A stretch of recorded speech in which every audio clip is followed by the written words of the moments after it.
What is happening, Magnus? Size moving things right along for the PS5 review. Oh yeah, let's check this out. One thing I wanted to say is I know these newer systems are going to be quieter, and I always see people talking about how the PS4 sound like a jet engine, and yeah, my PS4 does. However, my PS4 Pro, I have never heard sound like that. It has been quiet since day one. So either my fans don't work, or maybe I got one that just runs better. I don't know. Tell me what games make your PS4 Pro sound like a jet engine. Because mine has never, ever sounded like that. I've loved it since I got it. Let's get it.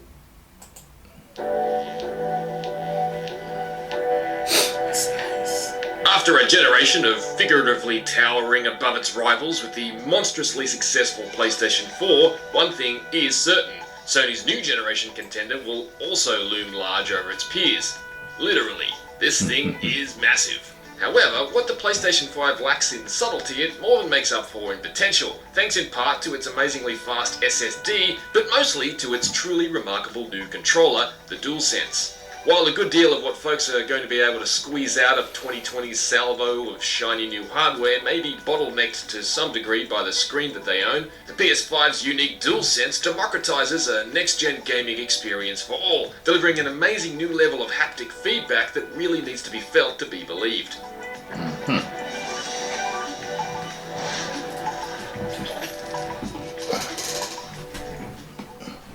Make no mistake, the austere and unceremonious nature of the box and packaging is in stark contrast to the PlayStation 5 itself, which is far and away the most flamboyant looking console I've ever owned. Rather than a single shell, the PS5 appears to be made up of 4 separate pieces, a glossy black case sandwiched between a pair of warped matte white plastic plates with a detachable stand. I'll happily concede the PS5 does look a bit better in the flesh than it did in the initial product shots. The matte off-white finish to the plates is actually a lot nicer than I feared it would be, and the sloping vents flanking the strip of glossy black plastic that wraps around the edge of the unit are eye-catching. Skyscraper The problem to my eye is that the gradually widening black strip on the front and the flappy overhanging plastic corners makes the PS5 look a little bit like a piece of luggage that's stuffed too full to zip up properly, and the irregular curves remind me more of a cassette that spent a hot summer's day on a car dashboard than a PlayStation. It's obviously not the first white games console, but in concert with its sheer size and shape, it's surprisingly ostentatious for something designed to sit beneath or beside black televisions, black soundbars, black subwoofers, and a generation of black AV equipment and gaming hardware. It's a bit showy, and in a world of generally sleek and simple tech, it looks a bit out of place, like 2006's vision of 2046. On the front, you'll find access to the Ultra HD Blu-ray optical drive, a high-speed USB Type-A port, and a super-speed USB Type-C port, as well as the power button and eject button. These buttons are adjacent to each other, but the eject button is noticeably smaller, so if you're anything like me, there's now hope of not spending an entire generation trying to remember which button is which. On the back, there's the figure 8 power connection, an HDMI out, 2 super-speed USB Type-A ports, and an Ethernet port. Unlike the PS4, the PS5 does not feature an optical audio out. The stand is necessary because the misshapen nature of the plates means the PS5 can't sit flat on its side properly without it. It has a pair of small hooks which loosely clutch the back of the PS5 and a rotating base. Sitting flat, the console is simply perched on the stand without any additional fixtures. The base can flap around and slip left, right, or even off entirely, but that's something unlikely to frustrate unless you're regularly moving your console from place to place. Positioned vertically, a single screw is required to affix the stand to the console to prevent it from falling out of it. The slotted screw comes stored in the stand itself and is easy to install. If you don't have a flat screwdriver, a knife, or even your thumbnail will suffice. Appearances aside, there is one element of the PS5 that can't be as easily ignored, and that's the sheer size of it. Positioned vertically and perched atop its stand, the PS5 is about 40 centimeters tall, or 16 inches. With the stand switched, that figure is a fraction less when positioned horizontally, coming in at around 39 centimeters, but even in this orientation, the PS5 is still just over 11 centimeters high, or 4.5 inches, at the point where it's weird laying that, and it looks like the slot should be up top. Looks like it's upside down when it lays on its side. Original Xbox Xbox One.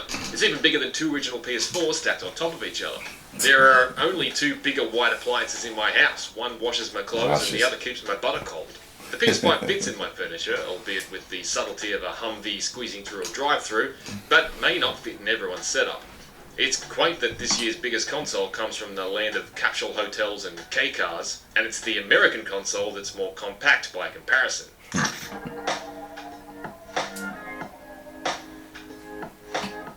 Initial setup is extremely simple.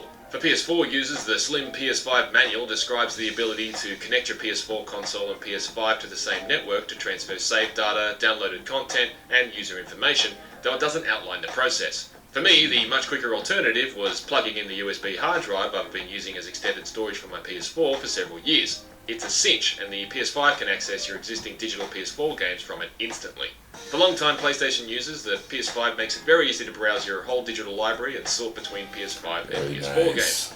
Oddly enough, there's a search field for PS3 games too, though it comes up empty. The PS5 UI doesn't feel wildly removed from its roots on the PS4, particularly as you get deeper into the menus, but it's definitely different and significantly more elegant in a number of ways. Now, a single tap of the PlayStation button in the center of the controller will bring up what Sony has called the Control Center, which is a little like a taskbar on a Windows PC. Checking things like current downloads and what friends of yours are online on PS4 requires a bunch of shuffling back and forth, up and down, and left and right through menu icons. The PS5's Control Center places all that info at our fingertips after one button press. The other key point of difference are dubbed cards, which are also presented on screen when you hit the PlayStation button. Some of these are just fluff, like links to newly published articles about games you're following on PlayStation and recent screenshots, though the activity cards seem to have the potential to be a little more useful. There's slightly frivolous information about how much longer it's estimated you'll need to complete a certain level or task, but there's also the promise of the ability to immediately view pre-made game hints without having to reach. Like to see that card on a Souls game. Revealed earlier this week, the PS5 remake of Demon's Souls will feature over 180 help videos that players can opt to watch if they get stuck. The ultimate value of the PS5's activity cards is hard to gauge at the genesis of the PS5 though. Hopefully developers will embrace them as useful ways to communicate with players while in game and not turn them into lists of additional chores. There's other interesting stuff sprinkled throughout the PS5's UI too though, from a global setting to invert the Y-axis by default like the Xbox 360 used to do, to the ability to watch a friend play a game picture-in-picture while chatting to them as you play something else entirely. I'm not a particularly proficient multitasker, so I can't say I'm very interested in the latter, but the former warms my old-school upside-down heart. Greatness awaits. One of this generation's most important upgrades is the switch from traditional hard drives to solid-state storage drives, dramatically improving loading times across the board and potentially enabling games to load in new objects effectively on the fly. The PS5's SSD can read 5.5 gigabytes in just a second, which is on paper twice as fast as the Series X.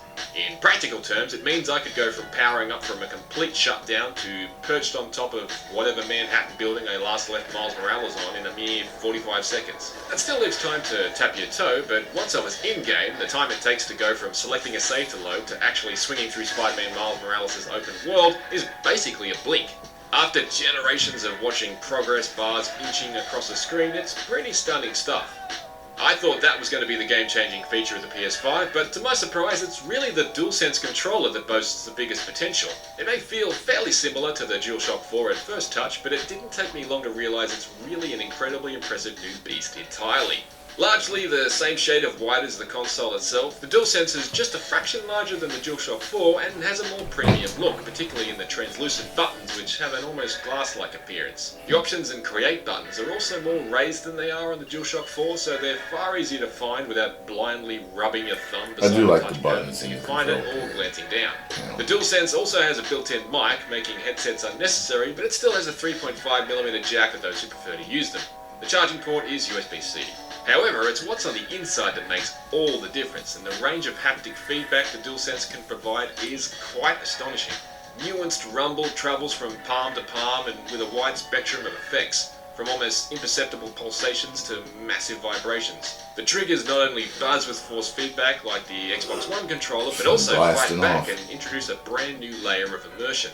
It's seriously remarkable. The pre-installed platformer Astro's Playroom is a pretty wonderful tech demo for the DualSense and well worth experimenting with. It's a rich and fabulous demonstration of the new level of feedback the DualSense can output, and an adorable tour through PlayStation's long hardware history to boot.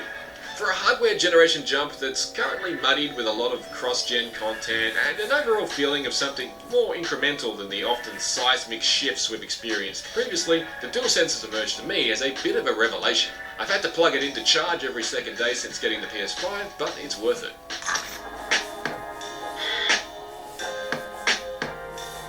In the power stakes, there's been a role reversal this generation, with Microsoft's new Xbox Series X arriving with reportedly 20% more grunt than the PS5. That said, it's a bit of a meaningless figure until we can properly examine how the Series X and PS5 cope with the same third-party games head-to-head. Regardless of the apparent power disparity, however, doubling the frame rate to 120Hz will also be on the cards with certain games, should your 4K TV support it, but personally I suspect I'm going to get a lot more mileage out of the better resolution and lighting effects that players who opt for increased frames may be forced to sacrifice. Spider-Man Miles Morales, for instance, has the option to switch between a 30 frames per second fidelity mode with the maximum amount of visual flourishes and a 60 frames per second performance mode without things like ray tracing and other advanced lighting effects and temporal techniques providing a 4K picture from a lower resolution base. Fidelity mode was easily my preference, as without the slick lighting and real-time reflections it was a bit of an anticlimax.